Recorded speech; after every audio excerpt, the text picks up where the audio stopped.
Jags had a press conference today. I'll give you the takeaways and tell you why I believe communication is at an all-time high. We'll talk about that and more here on Locked On Jaguars.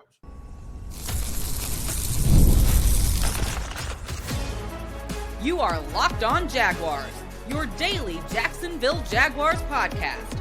Part of the Locked On Podcast Network, your team every day. Here's looking at your man here on Locked On Jaguars. I'm Tony Wiggins, the host of the Locked On Jaguars podcast. You can find us wherever you get your podcasts. Make sure you tap in, whether you watch or listen, so you don't miss an episode of the show. That is going to be about this today. We're going to end up talking about Foye Oluokun and his ability to lead. I was very, very impressed by what I heard from him today.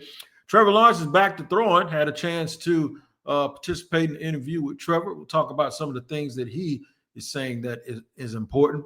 And something that both of those guys have in common is they inadvertently or sideways kind of gave us an inclination that communication is the first key to success and alignment.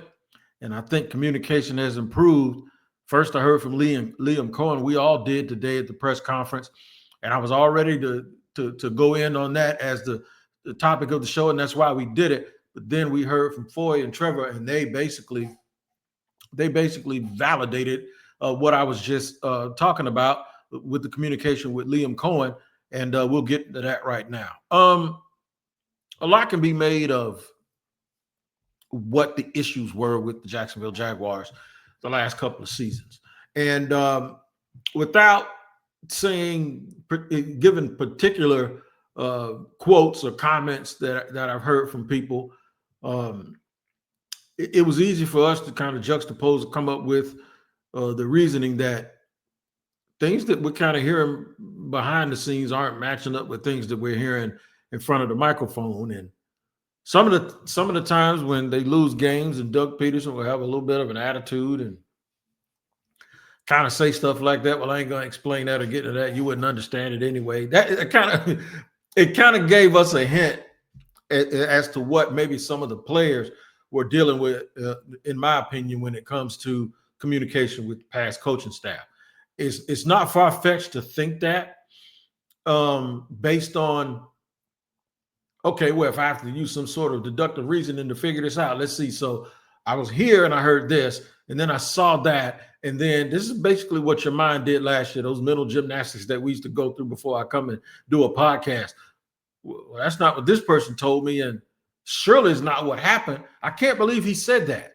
And I'm talking about the coaches. I'm talking about the GMs. I'm talking about the assistant coaches, like some of the answers they would give you to questions. And it always led me to say messaging was a problem. And I've been saying that for a long, long time here in Jacksonville. And one of the reasons is, with the way things are now with social media and the way the league is covered, if you capping somebody, and capping means lying, by the way, if you capping, or if you're not kind of telling the whole story without telling the story, then there's a way that you can communicate the things that you need to communicate without giving up too much information. The Jaguars, in my opinion, were the worst organization in the world at being able to explain what was going on with the team. And maybe one of those reasons why they were the worst that we've ever seen at being able to explain what was going on with the team is because just like us, we knew they were losing, but unlike us, they act like they didn't have a damn clue as to why it was going on. So communication could be hurt by the fact that it's CYA. Everybody's trying to cover their own you-know-what. Or it's, well, if I say this, I'm going to step on somebody's toes, and we're not going to get to that. We can't be that way. And this organization, I did a podcast a little over a week ago saying these guys are tougher than you think. One thing I can tell you based on what Liam Cohen was saying today is they are going to be deadly honest with people. If you are not doing what is expected of you, they're going to tell you. And they're going to tell you how to do it and try to help you do it the way that it needs to be done in order for the whole thing to move the way it's supposed to be moved. Nice guys can hold you accountable too, and I think that's exactly what this coaching staff is doing. Now, Liam, and you can find it wherever you get Jaguars content and listen to, you can go to jaguars.com. But Liam basically said, almost like it's funny to me, he had to hold himself back a little bit from doing all of the things that he's normally doing as a coordinator of offense and building a plan to move forward. He said, yeah, well, I'm used to doing that. Now I'm doing something else. And he jokingly goes, special teams matter. You know what I'm saying? And it just kind of takes on a funny way of showing you the difference or the adjustment that he has had to make. And I love the transparency about it, the adjustment that he has had to make to being the person who runs the whole thing as a person who only runs 1/3 of it, right? And he can talk about it freely because he's confident. And that's one thing I want to park on right here. The reason why you see people like him that are really good communicators, so confident in what they say, is because what they know versus what they need to be telling you, they have a clear line, a clear distinction. Kind of like these glasses I have on, right? About the bottom third of these glasses are for reading. And the rest of it is for seeing far stuff, seeing the signs that are far away. So every now and then when I do this pod, I'm sure y'all see my head come up and my eyes go down because I'm trying to read something. And there's a clear line of demarcation right into these glasses, right? I think there's a natural line in the mind of Liam Cohen of how to say something without saying too much, but to really, really give you enough that satisfies the person listening to the question. And the only reason I brought that up is because that shows me that he's confident in exactly what he's talking about. He's not trying to trick you. He's not trying to tell you this. He's not trying to keep a secret. He's going to answer your question, and he has the confidence to be able to communicate that fully without giving up too information or making you want to ask a follow-up that kind of pushes him, because he satisfies your thirst for whatever answer you had. If he does that with the media, he does that with the players. Now you see where I'm going? If he's able to do that so easily with the media, he's able to do that with the players. I personally asked him about a couple of things, and one of them is looking at the draft and not being tempted to be pulled into doing what's best for 2025, but taking a broader approach saying what's best for the organization. I like the answer he gave me. He said, yeah, you obviously always want to have that look, but you want to win too. We need to win some games now. They are looking for 2, 3, or 4 of those dudes that they draft here in a couple of weeks to play early. They ain't looking for people down the line. Now, when folks say, well, that means they would have never taken Travon, that's wrong. Because Travon Walker played early and played well early. He just wasn't as polished as people would like him to be, and he's still working on that, but he was ready to go day one. Okay, let's not get that twisted. The thing is though, it's clear. Whoever we draft at number 5 or whether they move back or not, it's clear that what they're going to do is they're going to draft somebody that's ready to go right now, and they're dependent on right now. Sounds like to me it's a starter. Sounds like me, if it is Mason Graham, they ain't got no problem playing him in front of Eric Armstead or whoever they got to play him in front of. I don't know that it's him. I don't even know if they know at this point that's him. But those are some of the things. Being honest about Trevor. Hey, yeah, the way you improve is guys got to improve. You got to improve the picture for him. You got to improve the players around him. Give him a baseline, his footwork, a baseline to fall back on. Not saying it was bad before, but there's always things that you can do. Meaning, they hired me to do a job. I'm not crapping on Doug Peterson, who's the Super Bowl winning coach, but they hired me to do a job, and I see some things that I need to fix. And they're easy fixes. I know how to help him so that he doesn't feel like he got to win the game by himself, but he's still a very, very talented quarterback. It's not like that. That's what I took from what Liam Cohen said today. And that's why I like Liam Cohen so far, is because I do think the first thing before you can teach anybody anything, you have to be able to either meet them at their level or they meet you at yours, or you find a happy medium. And in order to get your point across, you have to be a very, very good communicator. So far, so good when it comes to Liam Cohen. That's exactly how I feel. I'll tell you how that translates to the quarterback and what the quarterback actually said at the podium today. It gives us an idea that it's working. We'll talk about all of that in just a second here on Locked On Jaguars. All right, today's show is sponsored and brought to you by our friends over at FanDuel. The NBA playoffs are almost here, and FanDuel is giving new customers an incredible way to get in on the action. Right now, you can join FanDuel and place your first $5 bet, and you'll get $250 in bonus bets if you win. I love how FanDuel makes it betting so easy, whether it's picking my favorite team or diving into player props, from three-pointers to steals to assists.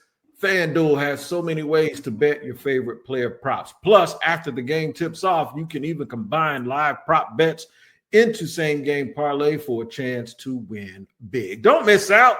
Head to FanDuel.com and claim your $250 in bonus bets today. It's all about the NBA on FanDuel.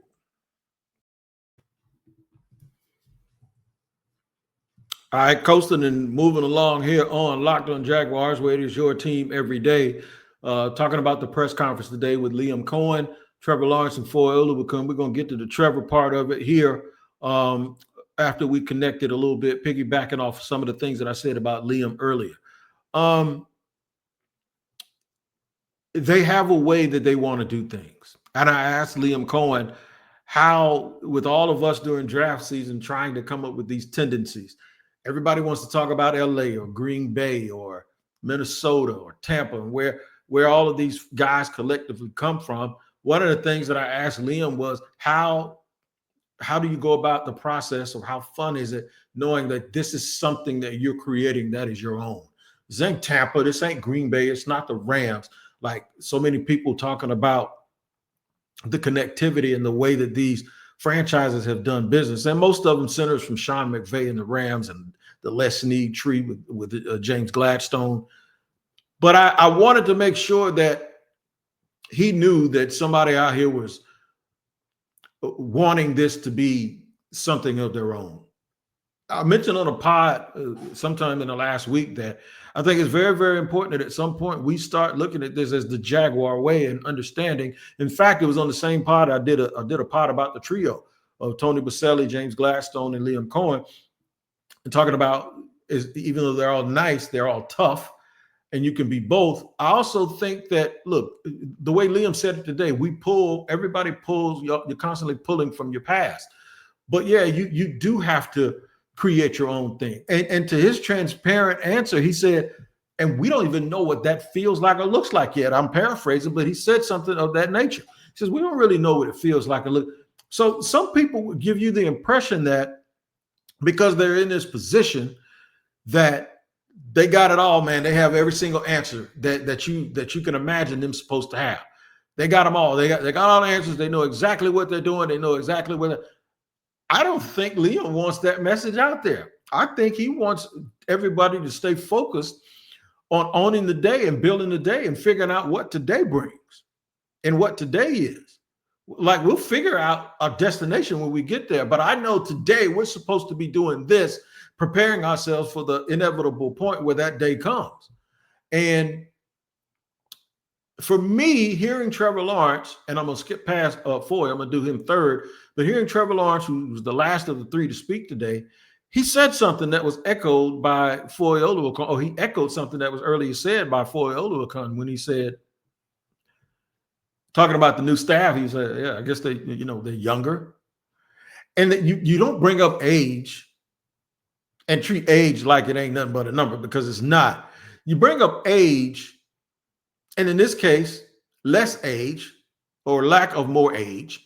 And now what you get when you get to that point is substance. Substance that these guys can relate to. A way of communicating, back to that word, where you can speak the language a little bit better. I'm not saying as a peer or a friend, but I'm kind of talking about, follow me here. If you got an uncle and you got a dad and he's kind of strict, and your dad has a big brother and he's kind of just like your dad. Then they have a little brother who, grandpa and grandma was still having a good time, and had a younger brother who's probably 10 years younger than your dad. Well, he's 16, 17 years older than you, so he's not old enough to be your dad. Well, in some circumstances he is, but for the sake of this family-friendly story, he's not, right? That's who it feels like these guys are. Not quite old enough to be your dad, but too old to be your friend, but old enough to understand your dad and has a way of being able to tell you what you need to be doing. Kind of like the older sibling who had to babysit everybody. That's kind of what it feels like, not from a standpoint of they're not an authority figure, because they are authority figures, all of them, but from the standpoint of being relatable, like being an authority figure, but you can look at them and say, you kind of understand where I'm coming from, but that person still will never tell you to do anything that your dad wouldn't approve of. You just don't know it. That's kind of the way this feels. Because even Trevor talked about communicating. Even Trevor mentioned the word, and right before he said this, he says not to talk about anything else, but I can tell everybody's aligned right now. And granted, they haven't played a game yet. They haven't had to coach a game yet. So we got to take everything with a grain of salt, because they haven't, we're comparing them to a coaching staff that, they had 3 years worth of work, or at least, the first part of the first 2 years. And then the second year, they had the whole new defensive staff. So those guys are being judged by the fire that we saw them go through, where these guys are being judged by, in terms of making this comparison, they're being judged by how they're handling everything before they get there. So I think that's very important, because we all knew Doug Peterson had won a championship, and when he got here, we heard everything he said, and compared to the things we heard Urban Meyer say and what we had just seen him do, Doug Peterson seemed like the Einstein of football. He seemed like a combination of Vince Lombardi, Bill Parcells, Jimmy Johnson, and Bill Walsh, and throw Joe Gibbs in there too. He felt like all of that compared to the dude that was here in 2020, right? Or 2021. In fact, both of them, both of those coaches. So, but now you're trying to reach another higher level. You're trying to get to another level. You're trying to get to a championship level. So now I think alignment is super, super important, because like I said, with the way the league is covered now with social media, you have to know what the truth is. And I think back then, dudes would have the locker room truth, and then they'd hear sprinklings of the truth outside of the locker room. And the things that they heard outside of the locker room felt true based on what they were actually going through, even though that's not what they were being told. Trevor Lawrence says he's throwing. He says they're increasing it. And see, even with that, Liam didn't say he was throwing. Liam says he leaves that to the doctors and the training staff. 15 minutes later, Trevor comes in and says, yeah, I'm throwing, and they're being very gradual with how far they're letting him throw it. And he's getting there. He's going up piece by piece. You see, you need to know basis. I ain't lie to nobody. And then it didn't seem like Liam told a lie, because he actually didn't, when Trevor comes in and says what he said. And this is what I'm going back to. What I'm going back to is, it's less likely that something contradictory is going to come out of somebody's mouth when everybody's on the same page. It's pretty simple stuff, man. And you can use that. And even though you're not in the meeting rooms, I got something to tell you too about what Liam said about the meetings. Even though you're not in the meeting rooms, you don't have to question, or don't have a reason so far to question that, okay, what's going on behind the scenes? You remember all that conversation about how come they can't take what's being done on the practice field and transfer it to the game? Like, we've been working on that. And you go, well, obviously it looks like you either didn't work on it, they don't believe in it, or somebody doesn't care. Remember how we kept over the last 2 or 3 years, mainly the last 2 years or year and a half, how we kept talking about that in the second half of 23, and how all of 24, one of the talking points was, we just can't take things from practice to the games. That means that what you do isn't what you think you're doing or what you're trying to do, because it's not second nature. It also means that what you say when you say one thing this week and 2 weeks later you say something else, or a month later you say something else. Like, for instance, we're not big and physical enough from Trent. When they ask Doug, what do you want to improve? He says pass rush. They don't add a pass rusher. They don't even add a second pass rusher. Then at the end of the year, after I sat there and said that they weren't big and physical enough, after week 9 or week 10, then they come out and say we're not big and physical enough. And then 3 weeks later, you go to the combine and you say, this ain't where you find guys that are big and physical. You find them here, but you don't. If they're not big and physical here, they're not going to be big and physical in the league. You can't make guys bigger. This is something they're born with. So now we're not big and physical enough, but then I go to the combine and this ain't the place where we're going to figure that out. But you drafted Luke Fortner, who isn't big. And as a matter of fact, you drafted all of those players that you said aren't big and physical enough. So now people start sitting there going, what they're saying doesn't match who they are, and what they're saying, how they're going to fix it, doesn't match who they are. And it doesn't even tell you who did what. All of that confusion. If you're confused, good. That's what I just tried to do. And that's what I'm telling you ain't going on right now, and it's not happening. And this has nothing to do with on the field. This is the messaging that goes on off the field. And I think it's easy to come to a conclusion that if you can't do a press conference without sending mixed messages, how can you lead a group of 53 gladiators without those same mixed messages?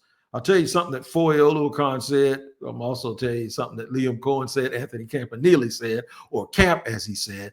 We'll discuss that in just a second here on Locked On Jaguar.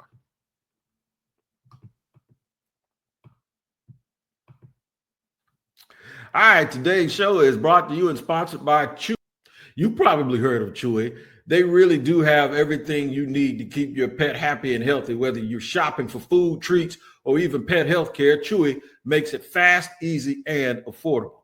With over 100,000 products from all your favorite brands, Chewy has everything your pet needs, from food, treats, to toys, beds, and grooming. And it's not just for dogs and cats. They got supplies for birds, fish, reptiles, and small pets too. Chewy also makes it easy to manage your pet's health with prescriptions, telehealth, vet visits, and even in-person vet clinics rolling out nationwide. I'm telling you, man, you see my tattoo right here on my arm. My dog Lexi, when she was here for those 13 years, I used Chewy so she could get every single thing that she absolutely needed, because they have everything you need to keep your pet happy and healthy. Right now, you can get and save $20 off on your first order and get free shipping by going to chewy.com or clicking the link in the description. Save $20 on your first order with free shipping by clicking the link in the description. Minimum purchase required. New customers only. Terms and conditions apply. See site for complete details.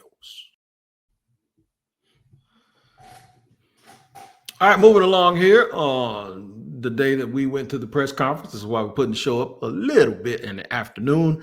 I wanted to make sure y'all got it fresh off of the press.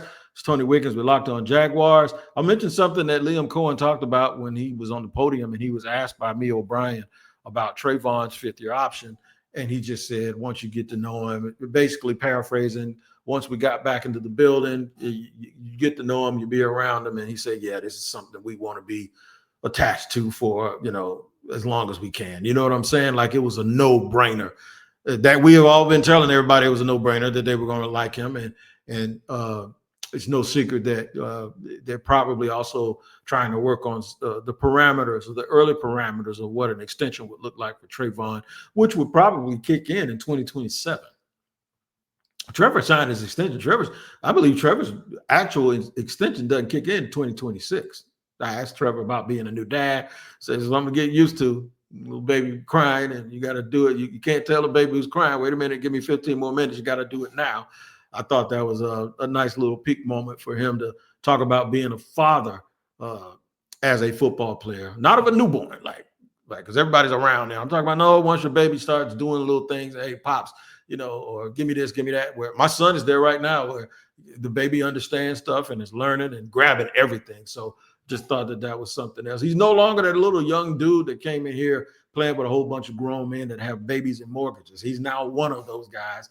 And he's one of the older guys on the team. On the defensive side of the ball, though, we talked about Travon's fifth-year option. It was a no-brainer, and you could see it in Liam's face. And that led people right to ask about Devin Lloyd. I think maybe the same person. I think Mia asked about Devin Lloyd, and he saw something totally different. And nonverbal communication is extremely important. He says, "Yeah, I'm sure we're always making a ongoing process and go evaluate everything moving forward. We like the athleticism, the versatility, and we think we can really do some stuff with. But yeah, it's an ongoing process. That means he ain't getting no fifth-year option locked up by the time they have to get that locked up. And there wasn't enough on tape to make them do it. So I'm just letting y'all know that that's what that means in lay terms. And not like he's telling a fib or anything, but he's telling the truth as it is without basically slamming the dude. Also, from a positional standpoint, an edge rusher is more likely, if they've had the same career arc, the edge rusher might get a fifth-year option and the other guy won't because he's an off-ball linebacker. That's just the way that goes. So I do, however, believe that if you thought he was, hell, I was going to say Fred Warner, but I'll say Greenlaw, Dre Greenlaw. If you thought he was that, you probably keep him around. You know what I'm saying? But I don't think that that's what they believe he is. And it doesn't mean he's a bad player, but he may just be a guy Trent shouldn't have traded up for the back of the first round to get, especially if he's going to take Chad Mooma in the third round, who also has some stuff to prove. But while we're talking about the linebackers, Foye Oluokun, who I believe, if he wants to, can take the path and end up being an NFL coach within 8 years of him hanging up his cleats. I didn't get a chance to ask him about that because I didn't want him to look too far forward. Foye did have a nice exchange when they asked him about buying his mom and his dad something because of what Demario Douglas, a Jacksonville native, has done recently. He says, no, he says, we're Nigerian, we're frugal. And my mom or dad, if you buy them something they don't need, they'll ask you, what did you do that for? And I thought it was extremely funny, but also it gave you a little bit of a view of what kind of person he really, really is. I honestly think when you listen to him, the fact that he played corner, safety, and now linebacker, was a late round pick, looks at everything as you either adapt or you get shipped out, always looks at it that way. And is such a good communicator and does a real good job of keeping the main thing when he's talking and doesn't get distracted. I think he can end up being a coach. I asked him a question about basically preference of alignment, not scheme, but alignment, whether having that nose in front of you or having guys not playing the nose, having guys playing two gap without that zero, whatever is easy for him. And before I even finished the question, he told me whatever is easy for me is what's best for my teammates. I want them to get off. I'll make the adjustment. That's kind of what he said with another paraphrase in there. He said, I want them to get off because if they're getting off, I can get mine and I can get off. So if it's zero right over that nose, if we got to beat up on that center, or if we're just telling them to crush gaps and to penetrate, which will still cause the center basically to have to make an adjustment. He says, now teams with really good guards, he says you got to watch it because they get up to the second level really, really fast. But he says, no, I don't have a personal preference based on what's good for me. I have a preference based on what's good for the team and what helps those guys get off. So that sounds like to me is I'm good either way. Whatever they want to do and however they want to do it, I'll figure it out. Leave it up to him. They might draft the 3 technique at number 5. From the way it sounds, hopefully all of the players will take to that. He was also asked about Travon's extension, and a smile went on his face before he even answered it. And he talked about his work ethic and how he's seen him grow. And that's the kind of stuff when you see a guy like that smile at the team committing to somebody else. That's kind of stuff that lets you know that the dude is somebody that the other players are happy for genuinely because he has a great, great work ethic. So it was good hearing from Trevor. It was good hearing from Foye Oluokun, of course. Good being able to ask Liam Cohen a couple of questions. Since I've been on the man since it got hired. This is my first time to go down, and I had a very, very good impression of him. Hopefully you got a good impression of the show here on Locked On Jaguars, and you can tap into Locked On NFL Draft while you're doing your mocks leading up to it before the Jaguars actually make their pick. Damian Parsons and Coach Keith Sanchez can give it to you like you can't get anywhere else with all of these prospects, not just day 1 guys, but day 2 and day 3 prospects. So make sure you check out Locked On NFL Draft. All right, man, we'll see you next time here on Locked On Jaguars. We appreciate you spending your 29 minutes and 40 seconds with us. Take care. We'll see you next time.